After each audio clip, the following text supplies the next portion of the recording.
नहीं देखते हैं चलते रहना चाहिए ठीक है। इतना जूम ठीक है कि और कर हाँ जूम मुझे करते रहना ठीक। लेकिन वो सब कुछ करना है। Alright, so let me start. So we started with DAG और हमने कहा था कि डायनामिक प्रोग्रामिंग के टॉपिक के अंदर देखा था कि हमारे तकरीबन तमाम रिकर्सिव प्रॉब्लम जो है वो इन दी एंड जाके कन्वर्ट हो जाते हैं इसके अंदर DAG, ठीक है।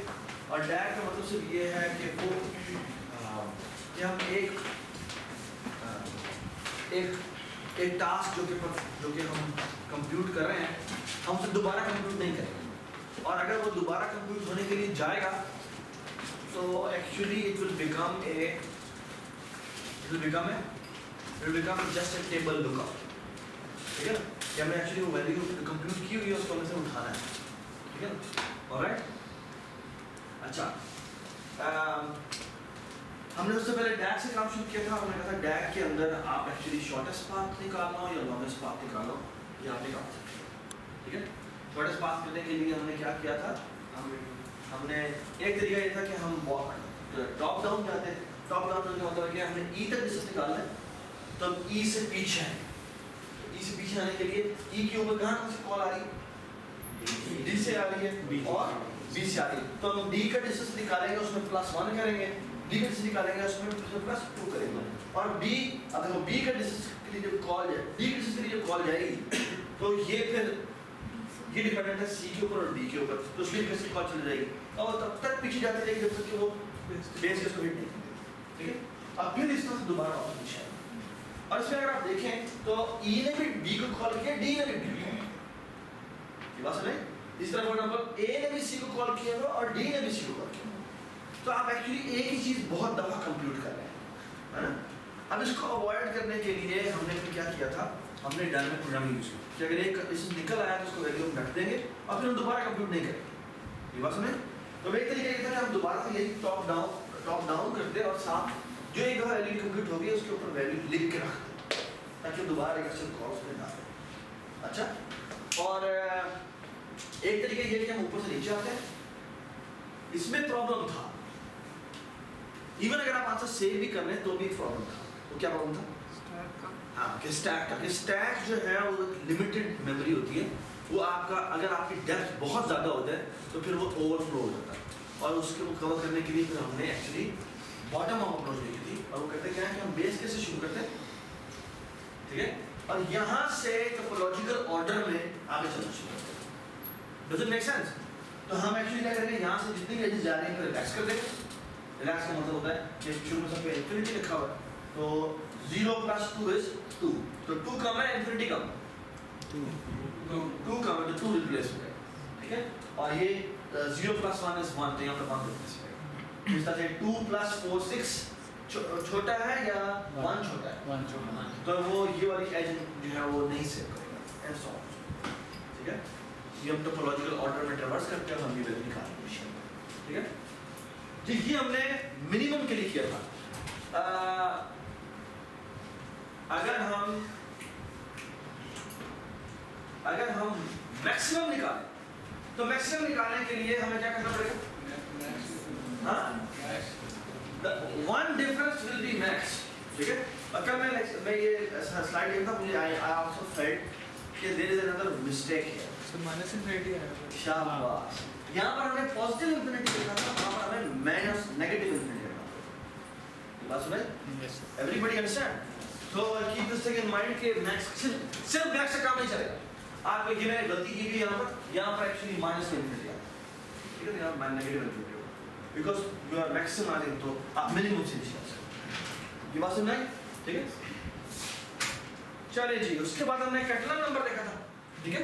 कैटलन नंबर की बहुत सारी एप्लीकेशंस हैं, और हमने इसकी डेफिनेशन देखी थी, वो डेफिनेशन दी थी कि Cn+1 is actually equal to summation of 0 से लेकर आपने n तक जाना है, और क्या हो जाएगा Ci × Cn - i, okay, right. और इसी को हमने फिर मॉडिफाई कर लिखा था कि that is actually equivalent to कि अगर मैं यहाँ पे Cn कर दूं तो ये हो जाएगा summation I started from 0 to n - 1, और ये हो जाएगा क्या Ci × Cn - 1 - Does it make sense? अच्छा, इसको हमने फिर क्या किया था कि ये हमने देखा था कि ये इसकी जो रिकर्सिव कॉल बनती है उसमें सेम क्वांटिटी बहुत दफा कंप्यूट होती है। और दूसरी बात ये कि ये जो कैटलन नंबर है ये बहुत तेजी से ग्रो करता है, और जब बहुत तेजी से ग्रो करता है तो एक्चुअली यू कैन सी कि वो आई मीन किसी भी एक्सपोनेंशियल फंक्शन से बहुत ज़्यादा बड़ा है। ओके, अच्छा, अब एक और मजेदार बात हुई है कि हमने इसका क्या किया था, हमने इसका कोड किया, ठीक है, ये इसका code. So let me go through them one by one. शुरू में हमने एक्चुअली मुझे यहाँ पे गलत लिखनी चाहिए, सॉरी मैं ये क्या था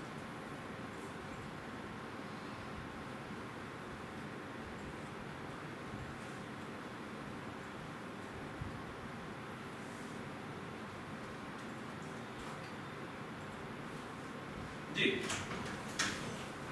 अगर आप देखें तो ये आपकी रिकरेंस है, ये इसका बेस केस है, ठीक है, और ये इस तरह से डिफाइन किया हुआ है, ठीक है, और एक्चुअली मैंने यहाँ पर मिसिंग रिकरेंस लिखा हुआ है। The only thing remaining is 0 बराबर होगा इसके 1, ठीक है, बताइए आप।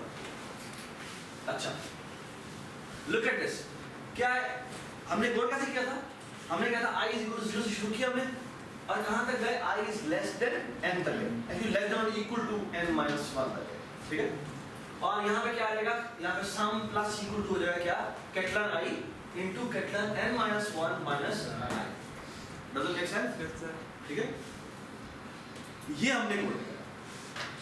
फिर ये रिकर्सिव कोड है, हमने चला के देखा था कि हमारे अपने 20 पे जब चलाने की कोशिश की तो हमारा आंसर नहीं आता, ठीक है, और फिर हमने इसको टॉप डाउन मेमोराइज्ड वर्जन उसका किया था, और वो हमने ऐसे किया था। ये हमारा टॉप डाउन मेमोराइज्ड वर्जन है, ये सब तो नजर आ रहा है मुझे, नजर आ रहा था, नहीं आ रहा, थोड़ा आगे नहीं आ रहा है लेकिन बहुत क्लियरली नजर नहीं आ रहा। हाँ, तो मैंने छोटा लिखा ना, ये पूरा एक ठीक है, मुझे वैसे बोर्ड याद है आपको। सो यहाँ पर थोड़ा सा तुम जूम करो, तो यहाँ अगर आप देखें तो यहाँ पर आपको यहाँ पर हम एक वेक्टर बना लेते हैं, जिसको हमने सबसे पहले किससे इनिशियलाइज करवाया, माइनस से इनिशियलाइज करवा दिया, ठीक है, इसकी बेस केस वाली वैल्यू हम जो है वो स्टोर कर देते हैं, और फिर हम ये यहाँ पर कॉल करते हैं, ठीक है, इसमें दो चीजें होंगी, एक तो वो वेक्टर पास हो रहा होगा और एक एक्चुअली n पास हो रहा होगा। हम कह रहे हैं क्या, अगर हम पहले चेक करें क्या हमारा जो nth कैटलन नंबर जो हम कंप्यूट करने के लिए जा रहे हैं, क्या हमने पहले कंप्यूट तो नहीं किया हुआ, अगर कंप्यूट किया हुआ तो वहीं से रिटर्न कर देंगे, अदरवाइज हम एक्चुअली कंप्यूट करते हैं, कंप्यूट करके हम एक्चुअली nth कैटलन नंबर पे वो वैल्यू सेव करते हैं। ये बात सुना, एवरीबॉडी अंडरस्टैंड, ठीक है, ये हमने कौन सा वर्जन किया, top down memorised version, top down memorised version, everybody understand, okay. फिर हमने क्या किया था, फिर हमने कहा देखो इसके अंदर भी एक फ्लॉ है, फ्लॉ क्या है कि अगर स्टैक, अगर हमने उसे 1000 कैटलन नंबर कंप्यूट करने को दे दिया तो वो 1000 डेप्थ में जाएगा, जो कि बहुत ज़्यादा हैवी है, और स्टैक आमतौर पे आपको इतनी बड़ी डेप्थ में नहीं जाएगा, आपको वो पकड़ लेगा, ठीक है। तो अगर ऐसा केस बन रहा हो तो फिर हमें रिकर्जन को अवॉइड करना चाहिए, ठीक है, और उसके बाद हमने एक्चुअली ये Catalan number bottom up tabulation method किया था, और उसमें हमने क्या किया था, देखिए उसमें अगेन एक n पास करते हैं, इसको हम यहाँ पर एक वेक्टर बना लेते हैं, उसके 0th इंडेक्स पे 1 रखवा देते हैं, और उसके बाद क्या करते हैं, हमने ये लूप शुरू किया था, हमने कहा था देखो जी अब हमारा जो आईडिया है वो आईडिया ये है कि हम kth कैटलन नंबर कंप्यूट करने के लिए जाएंगे, but kth Catalan number compute करने के लिए आई विल अज्यूम कि k-1 तक तमाम कैटलन नंबर मैंने कंप्यूट कर लिए हुए हैं। Is this true before the loop starts? Yes, क्योंकि कैटलन नंबर 1 में कंप्यूट करने के लिए जा रहा हूँ, और कैटलन नंबर 0 जो है वो आपका पहले ही कंप्यूट है। Does it make sense? ठीक है, और आप इधर आते हैं, आप कैटलन नंबर 1 कंप्यूट करते हैं, जो कि 0 से लेकर जो है वो 1 - 1 0 तक ही जाएगा, और ये समेशन में वैल्यू आ जाएगी, और हम कैटलन नंबर k के ऊपर ये स्टैम्प रखवा लेंगे। ये लूप दोबारा स्टार्ट होगा k2 के लिए, तो k1 की वैल्यू पहले सॉल्व हो चुकी होगी, तो इसका मतलब है जब भी लूप स्टार्ट होता है तो उससे पीछे वाले जो है वो सारे कंप्यूट होते हैं, और हमें वही चाहिए, आपको चाहिए। तो द टेबुलेशन मेथड का जो सबसे बड़ा खूबसूरत आइडिया है वो ये है कि हम जब भी कोई वैल्यू कंप्यूट करने के लिए जाते हैं तो वो पहले ही उसके छोटे जो प्रॉब्लम्स हैं वो हमने पहले ही सॉल्व किए हुए होते हैं, ठीक है, और उसकी मदद से हम अगली वैल्यू उठाने की कोशिश करते हैं। ये बात समझ? Everybody understand? तो दीज आर द 3 अप्रोचेस जिससे आमतौर पे रिकर्जन को स्मार्ट बनाया जाता है, ठीक है? Alright, this is the raw recursion, और इसको पहले मेमोराइज कर सकते हैं, फिर कोशिश करते हैं कि यहाँ पे रिकर्जन को ओवरऑल हम अवॉइड ही करें, ठीक है? सो अगर रिकर्सिव डेफिनेशन देखी जाए तो रिकर्जन बन रही है, लेकिन हम रिकर्सिव एज ए प्रोग्राम नहीं देख रहे, ठीक है, क्योंकि हम यहाँ पे रिकर्जन को कॉल नहीं कर रहे, लेकिन हम एक्चुअली रिकर्सिवली पीछे देख रहे हैं, because that's how it is defined. ये बात समझ? फिर इसी तरह हमने एक और प्रॉब्लम देखा था, एक्चुअली हमने एक और बड़ी मदद बात देखी थी, बोले कि ऐसा फिबोनाची कि मैं अगर आपको 3 दिखाऊं तो उसमें एसेंशियली हो क्या रहा है कि जब हम मेमोराइज कर देते हैं तो मेमोराइज करने से ये वाली ब्रांच खुलनी थी जो दोबारा कंपटीशन थी, ये ब्रांच हमने यहाँ क्या कर दी, प्रून कर दिया। Does it make sense? Actually, we have converted it into just one edge. ठीक है ना? Edge is just one call. आपने कॉल किया, टेबल से उठा से वापस आ गया। ये बात सुन रहे हैं? एक क्वेश्चन जी बोलो। चलिए आपने चेंज करके एक लाइव पूरा कर दिया, तो अब आपने एरोस को किस ऑर्डर में लगाया है? एरोस इसने F3 को कॉल करने से, F3 यहाँ पर है, उसको मैं इसी पे F3 पे कॉल करूँ, ये देखिए F2 को कॉल कर रहा है, तो यहाँ से F4 से F4 से F0 F2 को करें, ठीक है, F2 पे भी, ठीक है, F2 पे make sense? Everybody understand? अब हम इसके भी तीनों वर्जन देख लेते हैं। जो इसका रिकर्सिव कोड है वो बिल्कुल इजीली हमने दिखाया था कि Fibonacci n is nothing but इसकी ये बेसिस लगे हुए हैं, और यहाँ पे Fibonacci n-1 plus Fibonacci n-2, ठीक है? और हमने बहुत शुरू की क्लास में देखा था कि ये जो रिकर्जन हमने लिखी थी ये स्मार्ट रिकर्जन नहीं है। Why? Because it is computing too many values again and again if n gets larger, ठीक है? और हमने 40th फिबोनाची नंबर निकालने की कोशिश की तो वो हमारा नहीं निकला, ठीक है, और इस पे वो फौरन निकला, ठीक है? अब हम क्या करेंगे, हम एक्चुअली यहाँ पर इसका पहले बॉटम अप वर्जन करते हैं, बॉटम सॉरी ये टॉप डाउन है, इसका नाम इसका नाम टॉप, ये टॉप डाउन है, सॉरी यार ये टॉप डाउन वर्जन है, मैंने रख दिया ना, हम चेंज कर सकते हैं इमेज, ठीक है, समझिए, सॉरी ये टॉप डाउन वर्जन है, ठीक है? ना मैं क्या इसमें हम अगेन यहाँ पे x की एक अरे बनाते हैं, ठीक है, उसके बेस केसेस पहले ही सेव कर देते हैं, और यहाँ से उसका मेमोराइज जो है टॉप डाउन कॉल करते हैं। टॉप डाउन में क्या हो जाएगा, टॉप डाउन में एग्जैक्टली वही कोड लिखा but the base case has been changed. यहाँ पर हमने से चेक किया है कि क्या वैल्यू मैंने दोबारा पहले कंप्यूट नहीं की, कंप्यूट किए तो मैं उसी nth फिबोनाची को रिटर्न करवाता हूँ। अदरवाइज हम क्या करते हैं, हम इन दो वैल्यूज को ऐड करते हैं और ऐड करके तो f की n पोजीशन पे सेव करते हैं, बात सुना? Everybody understand? ये हमने इसका फिबोनाची टॉप डाउन वर्जन किया। अगेन इसमें सेम प्रॉब्लम, क्या प्रॉब्लम है, क्या अगर रिकर्सिव है, रिकर्सिव इन नेचर है, तो it can create a problem. अगर मैं 100 या 1000 फिबोनाची नंबर कंप्यूट करता हूँ तो it has to go into depth and then it will crash. Does it make sense? ठीक है, इधर आ जाओ। अब अगेन वही टेबुलर बॉटम अप अप्रोच करते हैं, उसमें देखेंगे हम क्या करेंगे, हम अगेन एक x की अरे बनाएंगे, उसको -1 से इनिशियलाइज करेंगे, और यहाँ आते हैं बेस केस हमने इनिशियलाइज किए और हमने n 2 से शुरू किया। जब n 2 से शुरू करते हैं इसका मतलब है कि मैंने 2 से कम वाले क्या मैंने कंप्यूट कर लिए, ऑफ कोर्स कंप्यूट कर लिए, ये देखिए मैंने कंप्यूट किया था। और जो सेकंड फिबोनाची नंबर है वो एक्चुअली 32 के ऊपर कंप्यूट जो है निकल आएगा। तो जब ये लूप दोबारा स्टार्ट होगा n 3 के लिए तो मेरे पास 2 कंप्यूट हो चुका होगा, ठीक है? तो that's how it is being computed. Does it make sense? ठीक है, तो ये हमने फिबोनाची के लिए तीनों अप्रोच से काम किया। उसके बाद मैंने आपको कहा था कि देखिए जी मैं अब हमें पता लग गया कि रिकर्जन्स कैसे बनाते हैं, हमें ये पता लग गया कि टॉप डाउन जो है वो मेमोराइज वर्जन कैसे किया जाता है। अब मैं एक्चुअली ज़्यादातर जो है वो जो प्रोग्राम लिखूंगा वो बॉटम अप लिखूंगा, बॉटम अप टेबुलर लिखूंगा, और जो बाकी दो होंगे वो आप खुद लिख सकते हो, ज़्यादा ईजी है। सर बॉटम अप ज़्यादा इजी होता लिखने में? आपको अगर आपको ये लग रहा है तो ये बहुत ही ये मेरी बहुत बड़ी सक्सेस होगी, क्योंकि ये पूरी दुनिया में सबसे मुश्किल काम ये लगता है कि सर, आप मुझे recursion आप बॉटम अप बनाने की कोशिश करें, आपको लग पता जाएगा। अगर आप रिकर्जन सोचना बड़ा आसान है, लेकिन बॉटम अप सोचना इतना आसान नहीं है। ये कुछ भी नहीं लिखा है। हाँ, सर रिकर्जन में ना आई डोंट नो, अगर आप रिकर्जन लिखना रिलेटिवली इजी है, बट है जब आप एक्सरसाइज करेंगे ना इसकी, जब आपको इस वीकेंड में मिल जाएगी, तो तब आपको पता लगेगा कि आपका मैं क्या बात कर रहा हूँ। सो अगर अच्छी बात है कि आपको टेबल और पोज पे डायरेक्ट करना आता है, दैट इज परफेक्टली फाइन, ठीक है। अच्छा जी, उसके बाद हमने लॉन्गेस्ट इंक्रीजिंग सीक्वेंस किया था, ठीक है। लॉन्गेस्ट इंक्रीजिंग सीक्वेंस में की डेफिनेशन क्या थी जी? लॉन्गेस्ट इंक्रीजिंग सीक्वेंस की डेफिनेशन क्या थी कि हमने एक ऐसा सेट ऑफ इंडेक्सेस उठाने जो इंक्रीजिंग ऑर्डर में हो, सच दैट कि अगर मैं 2 उठाया तो 2 के बाद मैं यहाँ पर फॉर एग्जांपल 8 उठा लो, तो 8 वाला जो इंडेक्स उसके बाद मैं इनमें से कौन उठा सकता हूँ? ऑलराइट। अच्छा, इस प्रॉब्लम को सॉल्व करने के लिए पहला हमने जो ऑपरेशन किया था वो ये था कि हमने एक्चुअली इसे कन्वर्ट कर दिया था, इसके अंदर एक डैग में कन्वर्ट किया। और डैग में कन्वर्ट कैसे किया था कि हमने एक्चुअली श्रिंक कर दिया इनटू नोड्स, और हमने इसके ऊपर एज डाल दिया।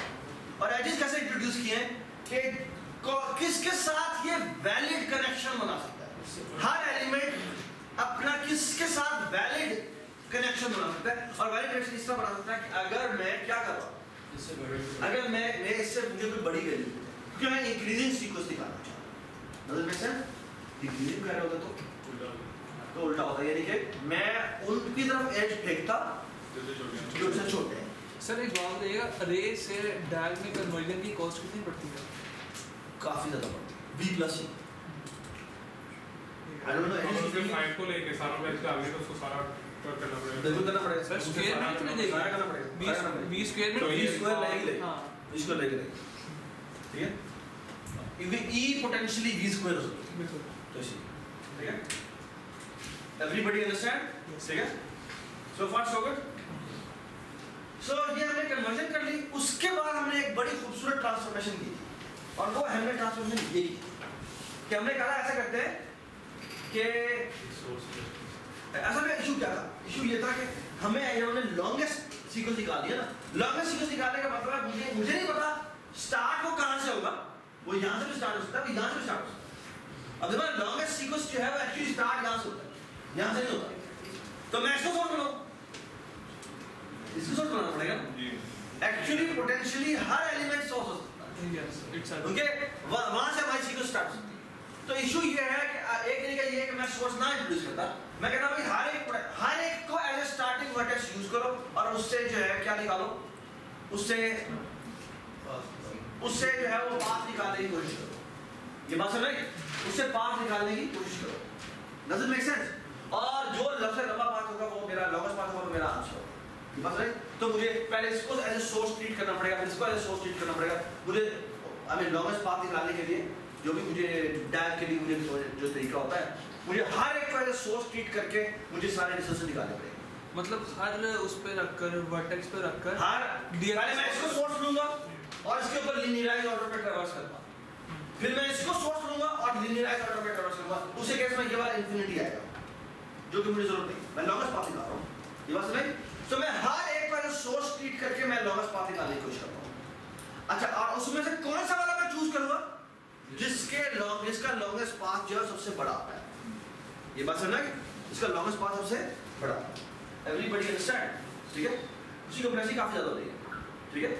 इसको हमने फिर एक बड़ा खूबसूरत तरीके में कन्वर्ट किया था, इसमें एक दफा हमें लॉन्गेस्ट पाथ कैलकुलेट करना पड़ता है, और वो ये था क्या हम करते हैं, दो वर्टिसेस और इंट्रोड्यूस कर देते हैं, सोर्स और डेस्टिनेशन।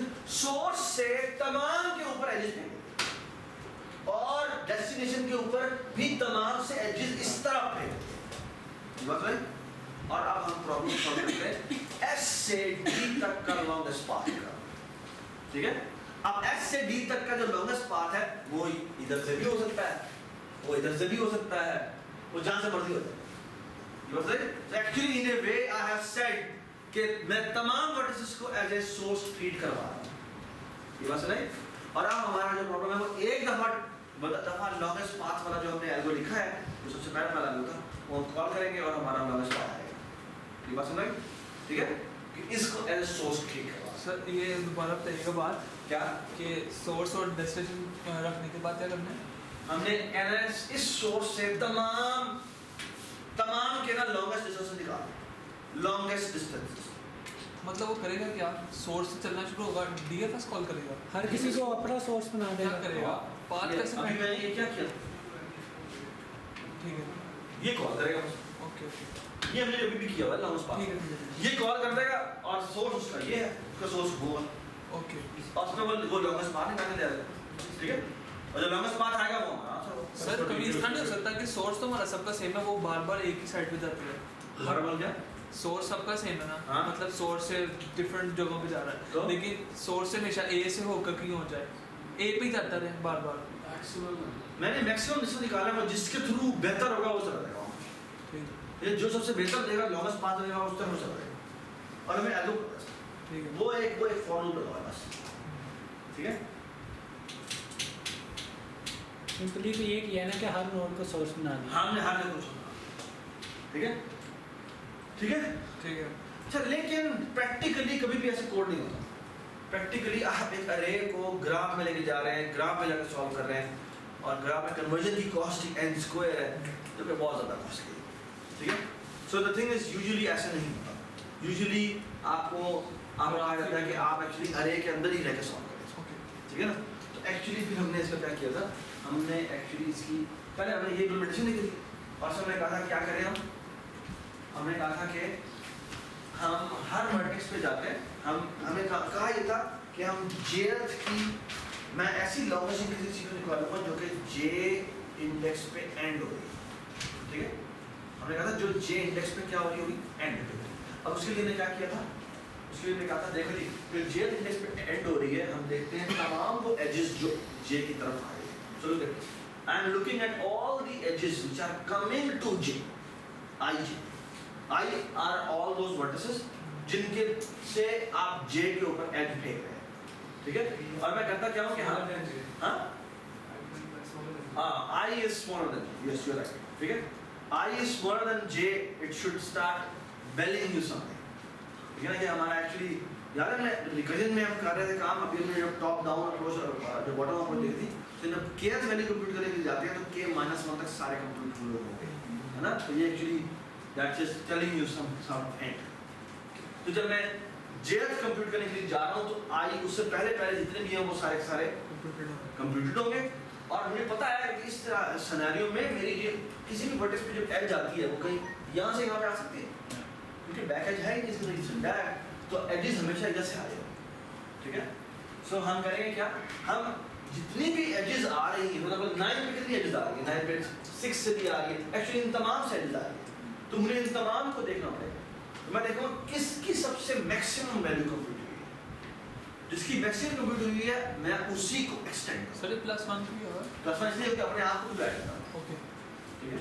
यानी उसका जितना आंसर निकला होगा वो तो वहाँ पर ऐड हो रहा था, है ना। मैंने तो अपना एंड निकाला, तो मैं क्योंकि उसको एक्सटेंड कर रहा हूँ तो मैं उसका +1 कर रहा हूँ, ये बात समझ। So that's it. उसके बाद मैंने एसेंशियली एक दफ़ा इसी एल्स जो मैंने कंप्यूट किए उन्हें मैंने ट्रैवर्स करना है, और क्या निकाल लेना बेटा, जो सबसे मैक्सिमम मैंने कंप्यूट किया लूप लगा के निकला। हाँ मुझे लूप लगा, ये आपने क्या बात की जिसके से मैक्सिमम उसको आगे एक्सटेंड कर दे। हाँ ऐसे भी हो सकता है कि अभी तक किसी स्मॉलर वर्जन से आगे एक्सटेंड हो गया बड़ी हो गई तो होती है, क्योंकि मैंने तो इसके एंड तक देख लिया, वो आगे जाके वो उसी साथ उतार दिया। ऑलराइट, उसके बाद ये हमने एक कोड देखा था, और ये तो इसकी ग्राफ इम्प्लीमेंटेशन थी ना, फिर हमने इसको अरे इम्प्लीमेंटेशन में कन्वर्ट किया। हमने कहा था देखो जी हमारे पास एक वेक्टर पास हो रहा है, ठीक है, जिसमें वैल्यूज है, और ये हमने एम्स क्या है जो मैक्सिमम कंप्यूट कर रहा हूँ, और ये क्या था बीज, हाँ बीज में मैं एक्चुअली पेरेंट्स सेव करता हूँ कि ये सोल्यूशन बना कहाँ से था, ठीक है। और इस तरह से ये एमआई को आखिर में बताएगा कि मुझे मैक्सिमम जो मिला था वो मेरा किसके ऊपर एंड होगा, ठीक है। तो हमने क्या किया था, हमने एक अरे ली, एक हमने लूप लगाया, ठीक है जी। लूप 1 से स्टार्ट किया, 1 से स्टार्ट करने का मतलब क्या है, 0 तक कंप्यूट कर 0 तो जी। itself है, अगेन वही मैंने टर्मिनोलॉजी में के यूज नहीं किया, मैं कह रहा हूँ आई से पहले मैंने तमाम कंप्यूट कर लिया, आई से पहले जो मैंने तमाम कंप्यूट कर लिया, ठीक है ना? बंद पड़ा हुआ मुझे पता है नीचे ना देखो, आई से पहले जितने भी हो मैंने तमाम कंप्यूट कर लिया, और अब मैं आयत कंप्यूट करने के लिए जा रहा हूँ। आयत कंप्यूट करने के लिए मुझे एजेस पोटेंशियल कहाँ से आ सकती है? आई से पीछे जितनी भी वैल्यूज हैं तमाम से वैल्यू आ सकती है ना? तो मैं करता हूँ, मैं यहाँ पर लगाता हूँ एक j का लूप जो कि 0 से शुरू होता है और j is less than i तक जाता है, ओके? Everybody understand? और यहाँ देखते हैं क्या इसकी वैल्यू से कम है, अगर कम है तो उसका मतलब है कि दिस इज एन एज, ठीक है? द होल आइडिया इज कि ग्राफ हमने नहीं बदला, हम actually without putting an edge we want to detect कि ये बाकी एज है, ये बस नहीं। तो अगर ये वैल्यू इससे छोटी है तो इसका मतलब है कि मैं पोटेंशियली इसको क्या करता हूँ, एक्सटेंड कर सकता हूँ। अब मैं जाता हूँ इसकी m स्केल i के ऊपर, यहाँ पे क्या होगा, मैं देखता हूँ कि पहली जो वहां पर वैल्यू मैक्स स्टोर हुई है वो क्या ms इससे छोटी ऐड करने के तो बाद पहले कोई वाला काम पहले किया VS j प्लस, हाँ ठीक है, जो msj मैंने गलत नहीं दिया, वो एवरी कंडीशन थी ना अपडेट करने के लिए। हाँ तो ठीक है, अगर ये वैल्यू इस पर नहीं दिया ये बात हमने 20 में कह दी जो आपने मैंने उल्टा 20 में आना चाहिए। 20 में के बाद सॉरी ठीक है, सॉरी ये ठीक है सर, सॉरी, ये j लूप है और ये i लूप है, तो मैंने i भी चेक करना है कि जो पहले वैल्यू पड़ी हुई है उसकी, ठीक है ना, वो आपकी जो अपडेट होने लगी है उससे अगर छोटी है तो उसका मतलब है कि इसको अपडेट करो, ठीक है? वो अब कंफ्यूज नहीं होगी कि वो मैं हमने पिछली दफा यहाँ अंदर वाला लूप i लिखा था और ये वाला k लिखा था, तो वो उससे ठीक है, this is perfectly fine. Sir जो i1 से स्टार्ट हो रही अरे में कौन सा इंडेक्स है? 1 वाला। वन वाला ये तो ये चल कैसे रहा जरा बताइएगा। ये देखो ना, ये 2 के लिए वो 5 लेता है, क्या 5 इससे छोटा है? 5 इससे छोटा है? नहीं, इसका मतलब है ये एक्सटेंड नहीं कर रहा, ये तो इस लूप में जाएगी, i पे जाएगी नहीं, आगे आ जाएगा। इसका मतलब है इसका जो आंसर है, इसका आंसर भी 1 स्टोर है, इसका भी आंसर 1 स्टोर है, ठीक। अब हो जाए 8 पे आने के लिए स्पेसिफिक थ्रू भी आ जा रही है, इसमें थ्रू भी आ जा रही है। हाँ एक चेक कैसे करेंगे, मैं चेक करूँगा क्या 5 की वैल्यू 1 से छोटी है, इसको बोला है, तो मैं कहता हूँ हाँ इसकी वैल्यू क्या पड़ी है 1, इसकी वैल्यू 1 पड़ी है, तो 1 + 1 करो तो कितना आता है 2 आता है, तो 2 बड़ा है या यहाँ पे पड़ा 1 बड़ा है? 2 बड़ा है, तो इसका मतलब यहाँ पे 2 अपडेट हो जाएगा। और यहाँ पे याद रख दिया कि j यानी कि मेरा पेरेंट जो है वो एक्चुअली है, ठीक है बस में ओके ठीक है, तो मैंने बुक कीपिंग में शुरू ठीक है, ठीक है। Does it make sense? Yes. ठीक है, ऑलराइट, ये हमारा सॉल्यूशन था बुक कीपिंग वाला। फिर हम इधर आए थे, यहाँ आके फिर हमने सॉल्यूशन को डिस्प्ले करवाया था, ये हमने मेन लिखा हुआ है, जिसमें क्या करते हैं हमें ये हमारी वैल्यूज हैं, ये हमारी एम्स हैं जिनको हमने 1 से इनिशियलाइज किया हुआ है, ये हमारे पेरेंट्स हैं जिनको मैंने -1 से इनिशियलाइज किया है। -1 से क्यों इनिशियलाइज किया? क्योंकि शुरू में कोई भी पेरेंट नहीं, इसका कोई पेरेंट नहीं है, ठीक है, वो बताते खुद अपने ऊपर सॉल्यूशन का। तो मैं अब ये लॉन्गेस्ट सीक्वेंस फाइंडर कॉल करता हूँ, ये मुझे मैक्सिमम सीक्वेंस की लेंथ दे देता है, या आखिर में मैं मैक्स रिटर्न करवाता हूँ, तो ये इस वेक्टर में से मैक्सिमम रिटर्न करवा देगा और एक mi में वैल्यू रखवा देगा कि किस इंडेक्स पे मुझे सबसे बड़ी वैल्यू मिली, यानी कौन सी लॉन्गेस्ट सीक्वेंस है जो किस इंडेक्स पे एंड होगी, सो mi इज द इंडेक्स जहाँ पर वो एंड होगी। तो ये जो अभी पेरेंट्स है उसका काउंट होता है वो MI नहीं, काउंट जो है ना वो ये करता है, एम्स के अंदर क्या पड़ा हुआ है, मैक्सिमम सीक्वेंस लेंथ पड़ी है कि मुझे यहाँ तक मेरी मैक्सिमम लेंथ कितनी है, ठीक है ना, तो मैं एम्स में मैंने वो सेव किया हुआ है और मैं वो उस वेक्टर का सबसे बड़ी वैल्यू रिटर्न कर पा रहा हूँ, और सिर्फ मैं mi में ये वैल्यू लिख पा रहा हूँ कि इस इंडेक्स पे मुझे मैक्सिमम वैल्यू इस तरह इस जो हमारी लिखिएगा लाइन में मिल रही है 4000। हाँ, तो वो रिटर्न करेगा, वो रिटर्न ये करेगा, वो रिटर्न करेगा 4, ठीक है, और 9 का बड़ा इंडेक्स कौन सा बनता है 0 1 2 3 4 5 6, तो mi में वैल्यू रखेगा वो 6, ठीक है, और रिटर्न करेगा 4, सही है, फिर 4 लाइन का था ठीक हो गया, ऑलराइट। उसके बाद हमने कुछ बड़ा ही सिंपल सा काम किया हुआ है। हम कहते हैं हम इसकी ये इसका साइज वगैरह की वैल्यू कितनी आई है, द सीक्वेंस क्या है, सीक्वेंस को हम करते क्या है कि हम एक्चुअली एक स्टैक बना लेते हैं सीक्वेंस का, और हम एक्चुअली क्या करते हैं mi, जो भी mi आया है वो हम सबसे पहले हम सीक्वेंस डॉट पुश कर देते हैं जो उस इंडेक्स में पड़ी हुई वैल्यू है, और mi को बराबर कर देते हैं किसके,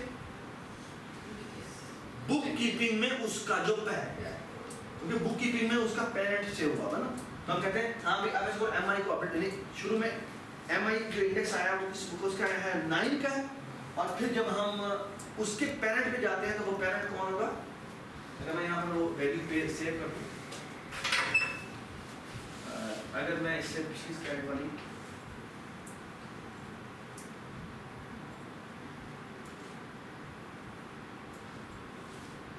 ये देखिए,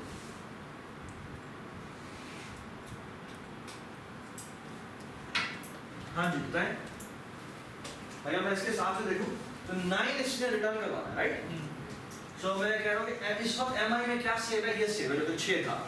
अब इसका पेरेंट कौन है, इसका पेरेंट कौन है 6 होगा, राइट। 6 ये वाला होगा, 6 ये वाला होगा सर, कोई भी जिससे एक्चुअली ये मेरा ख्याल में ये वाला होगा। सर ये भी तो ना ये वाला नहीं, सीक्वेंस से बनती है ना 2 3 6 और फिर 9 है ना, तो इसका पेरेंट कौन है, इसका पेरेंट 6 है। Does it make sense? तो एक्चुअली mi में क्या हुआ, mi में 5 स्टोर हुआ। 5 का मतलब क्या है, 5 is the index of this, तो इसके bs के इस इंडेक्स पे क्या पड़ा हुआ है 5 पड़ा हुआ है, बात समझ आई। तो हमने वो हासिल किया, और फिर हमने दोबारा से उस 5th इंडेक्स पे जो वैल्यू पड़ी हुई जो 6 है वो हमने इस स्टैक में पुश करवा दी। फिर इस 6 के ऊपर क्या पड़ा हुआ है, ये 3 पड़ा हुआ है, हमने 3 थर्ड वाला इंडेक्स जो कितना बनता है, एक्चुअली 4 बनता है, तो 4 वो होगा 5 से ऑन। इस तरह से हम एक्चुअली डज मेक सेंस, ठीक है। इस तरह आप समझ आएगा करेंगे कि आपके पास स्टैक में वैल्यूज आ गई है, अब आप स्टैक को दोबारा से पॉप पे लाते जाएंगे और डिस्प्ले ठीक डज मेक सेंस, ठीक। ये आपकी पिछली क्लास का रिव्यू था, सॉरी एक सवाल और भी था कि हमने कहा था कि अगर हमने लार्जेस्ट सम कंटीग्युअस अरे निकालनी, लार्जेस्ट कंटीग्युअस सम अरे निकालनी हो तो उसके लिए हमने बड़ी जबरदस्त प्रॉब्लम हमने सॉल्व किया था, और वही था अगेन हम ऐसे करेंगे, हम करेंगे क्या, let's try to find out the largest sum value ending at ith index, ठीक है। अब अगर मैंने ith इंडेक्स पे निकालनी है और i + -1 तक मेरी सारी वैल्यूज आ गई, तो दो तरीके हो सकते हैं, या तो मैं उस सॉल्यूशन को एक्सटेंड करूंगा या मैं उस सॉल्यूशन को एक्सटेंड नहीं करूंगा। कब मैं उसे एक्सटेंड नहीं करूंगा, तब अपडेट होगी नहीं जब ये वाली वैल्यू जो है वो माइनस में आएगी, या उससे छोटी हो जाएगी, नहीं छोटी नहीं, अगर पॉजिटिव में वैल्यू है तो मैं उसे एक्सटेंड करूंगा ही करूंगा, माइनस से छोटी है, माइनस छोटी से होगा। माइनस से छोटी अगर नेगेटिव वैल्यू है 0 से अगर कम है ना तो मैं उसे एक्सटेंड कर ही नहीं सकता, क्योंकि वो मुझे मेरी जो भी वैल्यू उससे और कम कर देगा, ठीक है ना। So the thing is if this is negative I will not go to extend, that's it, ठीक है ना। सो द आइडिया इज कि मैं ith इंडेक्स पे कंप्यूट करता हूं, अगर ये पॉजिटिव वैल्यू है तो मैं उसे एक्सटेंड करूंगा ही करता हूं, ठीक है, और अगर ये पॉजिटिव वैल्यू नहीं है तो मैं एक्सटेंड नहीं करता, समझ लीजिए। सो लुक एट दिस, ये मेरी रिकरेंस थी। हमने क्या कहा था, हम कहते हैं जी अगर मैंने MSI कंप्यूट करना है, ठीक है ना, maximum sum at ith index, that will be equal to either the value present at ith index और जो मैंने ms वैल्यू निकाली है i-1 की, उसमें मैं ai ऐड करूंगा, तो इनमें से जो भी मैक्सिमम बनता है वो मेरा आंसर, ठीक है।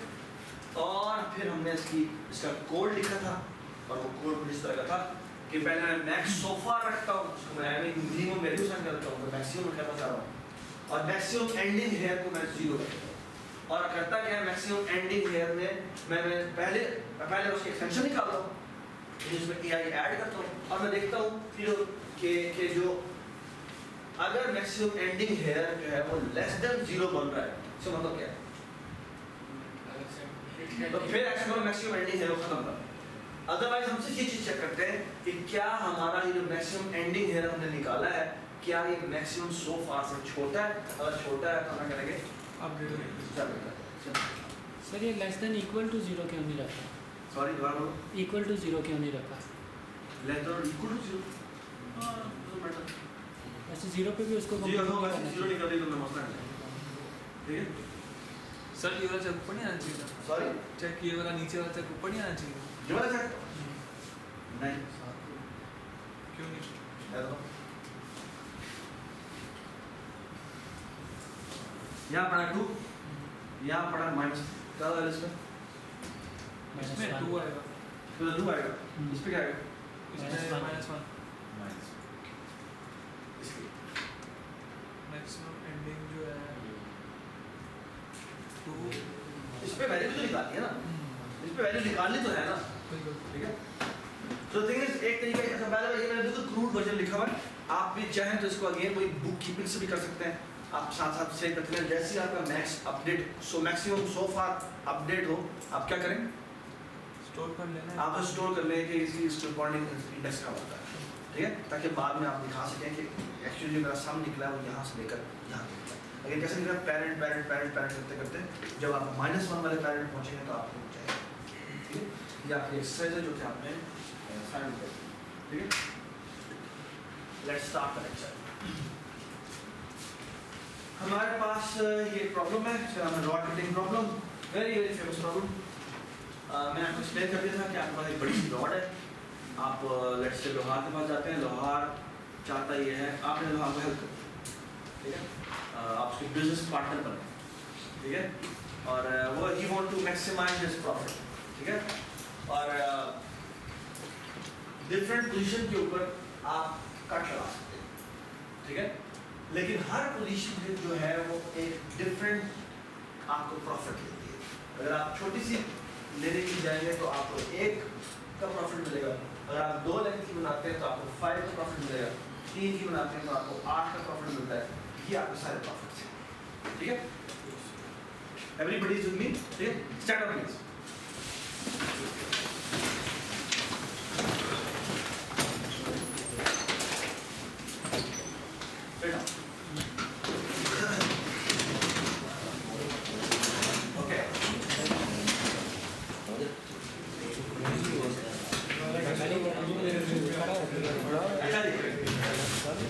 So the overall idea is that you want to maximize your profit. How can you maximize your profit?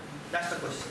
So get pieces करेंगे हाँ मैक्सिमम पीसेस करेंगे तो ज़्यादा प्रॉफिट होगा। देखो ना मैं आपको कहता हूँ ये देखो ये मेरे पास एक रॉड है ठीक है ना ये n पोजीशन है जिस पे कट हो सकती है ठीक है अच्छा अगर मैं इसको nth पोजीशन पे कट लगाऊं इसका मतलब क्या है मैक्सिमम प्रॉफिट इसका मतलब मैंने कट लगाया ही नहीं है पूरी बेच दी। पूरी की पूरी कटी गई यही मतलब है ठीक है मैक्सिमम प्रॉफिट ला देंगे डिपेंड करता तो जब पूरी बेचेंगे तो वो प्रॉफिट तो मैक्सिमम ही होगा नहीं इसलिए क्या अगर मेरे पास 3 लेंथ की रॉड 3 लेंथ की रॉड नहीं 4 लेंथ की रॉड हाँ जी बताओ अगर तुम पूरी बेचोगे तो 9 रुपए की बेचोगे लेकिन मैं 2 इससे कर दूँ तो 2 के हो जाएंगे 2 के 2 हो जाएंगे जो तुम्हें 10 दे देगा और सर अगर 9 लेंथ की तो 3 करके बेचोगे तो 8 24 का प्रॉफिट हो जाएगा। हाँ पहले भी 24 पे ही ठीक है और 9 पे 24 लिखा हुआ है बट खैर है ना नहीं हाँ वो भी तो नहीं देगा मजा नहीं आया ठीक है अच्छा तो देखा 5 के ले लें 5 के ले 5 की लेने से आप 3 और 2 और कैसे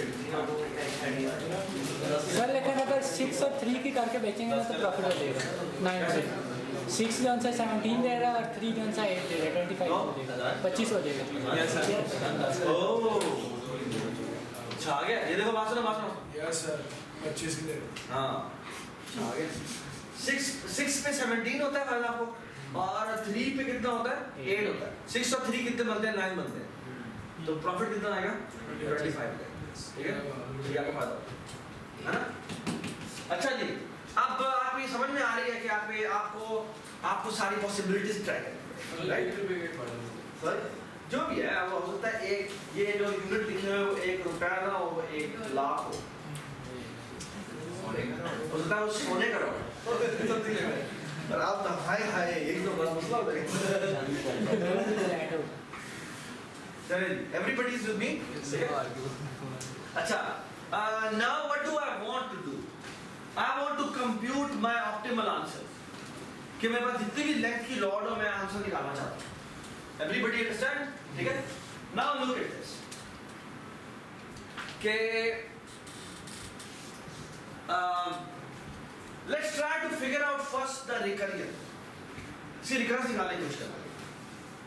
I want to generate a revenue of n length. ठीक है? That is what we want to solve. Okay? My question is, how can we solve it? I'm writing the recurrence for this. I want to compute the max. I want to compute the max. Max between what? n minus the या तो मैं cut लगाऊंगा ही नहीं, है ना? अगर मैं cut ना लगाऊं तो इसका मतलब है कि मैं सिर्फ और सिर्फ Pn ले रहा हूं। Pn का मतलब क्या है? कि मैं पूरी की पूरी अरे ले रहा हूं, मैं कोई प्रॉफिट छोड़ ही नहीं रहा। ये बात समझ? अच्छा, आप एक बात सुनें, या मैं क्या करूंगा, मैं एक लेंथ का कट लगाऊंगा। अब एक लेंथ का कट लगाने का मतलब क्या है? एक्चुअली मेरा एक प्रॉब्लम बन जाएगा वन लेंथ का और एक बन जाएगा कितने लेंथ का? n-1 का। तो actually I am solving the same problem again. R1 का प्लस Rn-1 का। R1 का आंसर मुझे कौन लग देगा? बाबा जी, जो बेस केस को हिट करेंगे, है ना? और Rn-1 का सोल्यूशन कौन लग देगा? बाबा जी, रिकरेंस लग देगी। ये बात सुना?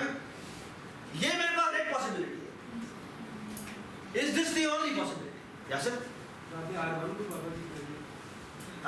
मैं अभी बताना चाह रहा हूँ, ये जो R1 है ना, ये R1 नहीं है। Actually this will convert into P1. Sir नहीं समझ आएगी बात। This will convert into P1. P1 is इसका प्रॉफिट बनता है। कि मैंने मास्टर कट लगा दी, मेरा बेस। ठीक है। ये बेस R1 जो है ना, बेस को हिट करे। रिटर्न तो उसने P1 ही करना था। डन उसने P1। ठीक है। तो रिकरेंस R1 प्लस n-1 क्यों किया? क्योंकि अब बाकी कितनी रॉ रह गई है? हाँ n1 का लेते हैं। तो मुझे उसको दोबारा सॉल्व करना है। ठीक है। ठीक है? जी, is this the only possibility? No No. एक तरीका ये हो सकता है कि मैं R2 पे कट करूं और बाकी कितना रह जाएगा? n-2 n-2 शाबाश। सारी रेशियो। ये बात राइट? आगे आगे या मैं R3 पे करूंगा और Rn-3 पे करूंगा। सिमिलरली चलते चलते यहाँ पे क्या आएगा? Rn-1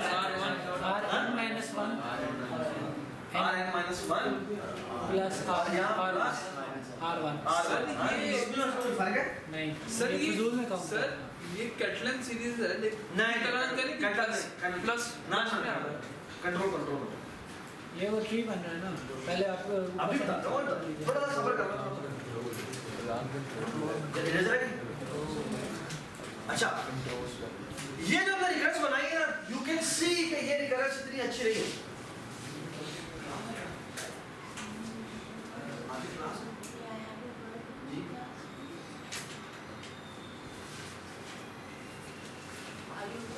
कोई आपने मूवी बनानी बंद कर दी?